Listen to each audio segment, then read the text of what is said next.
হলদিবাড়ি থেকে গ্রেপ্তার দুইজন বাংলাদেশি। বুধবার সকালে হলদিবাড়ি ব্লকের পারমেকলিগঞ্জ গ্রাম পঞ্চায়েতের ৪ নম্বর স্পারে দুইজন বাংলাদেশিকে গ্রেপ্তার করে হলদিবাড়ি থানার পুলিশ। সূত্রের খবর, দুই ব্যক্তিকে উদ্দেশ্যহীনভাবে ঘুরতে দেখেন স্থানীয়রা। সন্দেহ হলে ওই দুই ব্যক্তিকে আটক করে রাখে স্থানীয়রা। খবর দেওয়া হয় হলদিবাড়ি থানায়। পরবর্তীতে পুলিশ গিয়ে ওই দুই ব্যক্তিকে আটক করে হলদিবাড়ি থানায় নিয়ে আসে। পুলিশ সূত্রে খবর, ধৃত বাংলাদেশিদের নাম রিপন ইসলাম, বয়স 28 বছর, তফিরুল ইসলাম, বয়স 32 বছর। তারা দুজনেই বাংলাদেশের নীলফামারীর কালীগঞ্জের বাসিন্দা।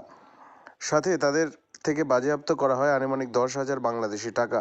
পরবর্তীতে ঘটনা প্রসঙ্গে জেলা পুলিশ সুপার জানান, দুজনেই পুলিশি হেফাজতে নেওয়া হয়েছে। ধৃত দুই বাংলাদেশির বিরুদ্ধে ফরেন অ্যাক্ট 14 ক্লোজ এ ধারায় মামলা রুজু করা হয়েছে।